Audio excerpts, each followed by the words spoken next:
వస్తున్నారు. ఇక 1 month 2 months లో ప్రతి ఇష్యూ మీద ప్రజలకి అండగా నిలుస్తాం, ప్రభుత్వం మెడలు వంచుతాం, ప్రజలకి న్యాయం చేసేంత వరకు వదిలిపెట్టమని కూడా తెలియజేసుకుంటున్నాం.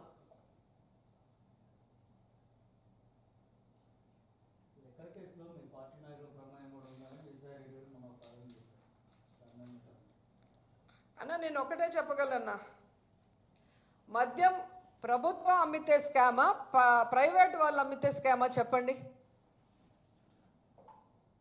జగన్మోహన్ రెడ్డి గారు అధికారంలోకి వచ్చిన తర్వాత 43,000 బెల్ట్ షాపుల్ని తీసేయడం జరిగింది. దాదాపుగా 4,500 మద్యం పర్మిట్ రూములని రద్దు చేయడం జరిగింది. అలాగే మీరు చూస్తే దాదాపు 33% మద్యం షాపుల్ని కూడా తగ్గించడం జరిగింది. ఒక్క డిస్టిలరీకి కూడా పర్మిషన్ మనం ఇచ్చింది లేదు. ఇది కాకుండా మద్యం ప్రభుత్వమే అమ్ముతూ టైంని కూడా కుదించి ఏ విధంగా ప్రజలు మద్యానికి బానిస కాకుండా చూసుకున్నామో మీ అందరికీ తెలుసు. అలాంటిది మద్యం ప్రభుత్వం అమ్మితే లంచాలు వస్తాయా, ప్రైవేట్ వాళ్ళు అమ్మితే లంచాలు వస్తాయా? అంటే ఏ విధంగా మిథున్ రెడ్డి అనే వ్యక్తి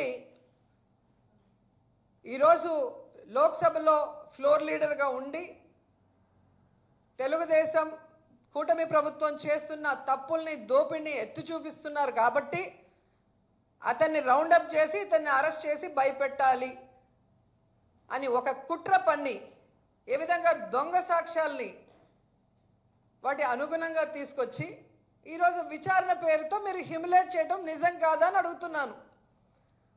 అసలు మిథున్ రెడ్డికి లిక్కర్కి ఏం సంబంధం? ఏ బేస్లో, ఏ సాక్ష్యంతో మీరు ఆయన పిలిచి విచారిస్తున్నారు నేను అడుగుతున్నా.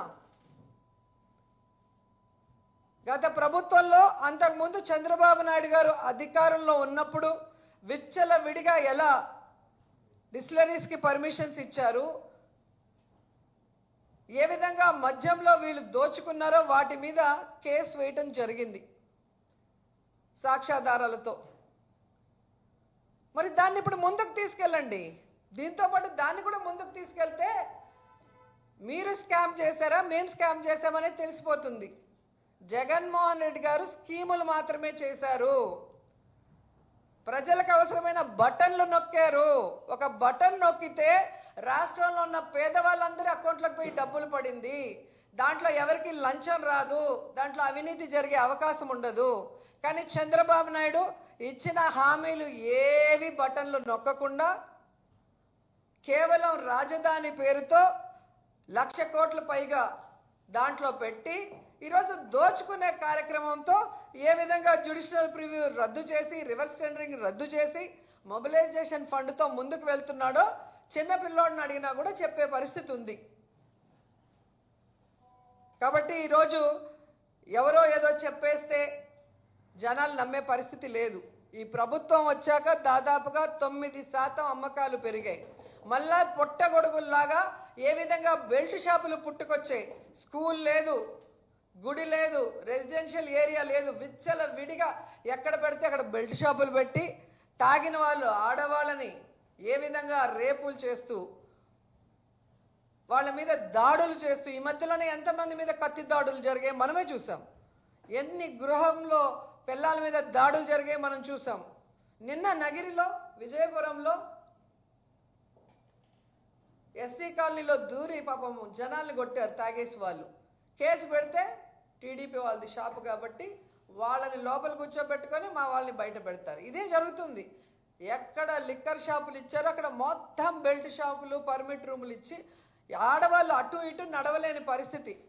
ఈరోజు ఈ 11 monthsలోనే విమెన్ మీద ఎన్ని హత్యలు, అత్యాచారాలు, ఎన్ని రకాల ఘోరాలు మనం రోజు చూస్తున్నాం. వీటన్నిటికీ కారణం చంద్రబాబు నాయుడు తీసుకొచ్చిన లిక్కర్ పాలసీ కాదా అని అడుగుతున్నా.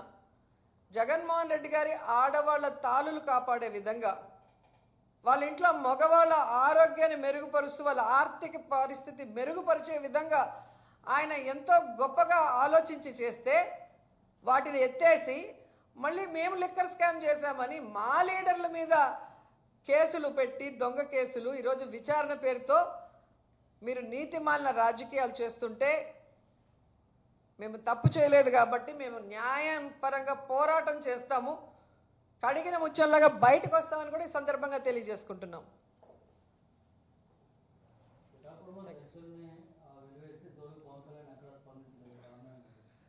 సార్, పవన్ కళ్యాణ్ గారు ఎప్పుడెప్పుడు చంద్రబాబు నాయుడికి ప్రాబ్లం వస్తుందో అప్పుడప్పుడు బయటకు వచ్చి మాట్లాడటం అనేది మనం చూసాం. కానీ ఈ మధ్యకాలంలో మరి ఆయన ఆరోగ్య పరిస్థితి బాగలేదు అని చెప్పారు. మొన్న నేను ఆ విషయం గురించే మాట్లాడితే పాపం వాళ్ళ కొడుకు విషయంలో మాట్లాడానని దాన్ని కూడా వక్రీకరించి మాట్లాడటం మీరు చూశారు. ఎప్పుడూ నేను చెప్తాను, భగవంతుడితో పెట్టుకోకూడదు. రాజకీయం కోసం భగవంతుడిని వాడుకుంటే భగవంతుడు మూడో కన్ను తెరిస్తే ఎలాంటి వాడైనా కూడా కష్టాలు చూడాల్సిన పరిస్థితి. అది చంద్రబాబు నాయుడు, పవన్ కళ్యాణ్ తెలుసుకుంటే మంచిది. ఈరోజు రాష్ట్రంలో ఉన్న దళితులందరినీ కూడా అవమానిస్తూ, వాళ్ళ మీద దాడులు చేస్తూ, వాళ్ళ మీద కేసులు పెట్టి హ్యూమిలేట్ చేస్తుంటే పవన్ కళ్యాణ్ గారు నోరు మెదపటం లేదన్న విషయం ఈ రాష్ట్ర ప్రజలందరూ కూడా గమనిస్తున్నారు. చివరికి ఆయన పిఠాపురంలో ఒక అమ్మాయిని అంతకుముందు ఎలా వాడుకొని ఆ అమ్మాయి మీద అత్యాచారం చేశారని వాళ్ళ తల్లిదండ్రులు చెప్తే కూడా కనీసం ఆ అమ్మాయిని పరామర్శించలేదు. అలాగే ఒక సినిమా ఈవెంట్కి పిల్లలు వస్తే మీ ఎనర్జీని బయట పెట్టండి, ఉద్యోగాలు ఇవ్వాలంటే మా దగ్గర లేవు కాబట్టి బైక్ సైలెన్సర్స్ అన్ని పీకేసి రేస్ చేసి పోండి అన్నారు. 2 పిల్లలు చనిపోయారు. కనీసం వాళ్ళ తల్లిదండ్రుల్ని పరామర్శించలేదు. వాళ్ళు ఈయన ఉన్న చోటకే తీసుకొచ్చినా కూడా వాళ్ళని కనీసం చూడకుండా వెళ్ళాడు. అంటే ఈయనకి జగన్ గారిని ఓడించి చంద్రబాబు నాయుడిని సీఎం చేసి ప్యాకేజీలు తీసుకుంటూ రెస్ట్ తీసుకోవాలన్న ఆలోచన తప్ప ఈ రాష్ట్రంలో ఉన్న ప్రజలకి మంచి చేయాలన్న చిత్తశుద్ధి లేదు అన్నది ఈ 11 నెలల్లో ప్రజలందరికీ కూడా అర్థమైంది. సో ఈయన ప్రజానాయకుడు కాదు, ఈయన చంద్రబాబు నాయుడు గారి నాయకుడు. ఆయన ఎటు చెప్తే అటు ఆడటం తప్ప మరొకటి లేదు అనేది ఇక్కడ తెలుసుకోవాలి. సో ఈరోజు ఎవరైతే దళితుల్ని గ్రామ బహిష్కరణ చేసి అవమానిస్తున్నారో, ఇలాంటి ఇప్పుడున్న ఈ ఫాస్ట్ జనరేషన్లో ఎవరు కూడా పిల్లలు ఊరుకోరు. ఎందుకంటే అందరూ పిల్లలు చదువుకుంటున్నారు, అందరూ కూడా నాలెడ్జ్తో ముందుకు వెళ్తున్నారు. కాబట్టి వీళ్ళు చేసేటివన్నీ కూడా వాళ్ళు గమనిస్తున్నారు. కాబట్టి సరి అయిన సమయంలో వీళ్ళకి బుద్ధి చెప్తారని కూడా తెలియజేసుకుంటున్నారు.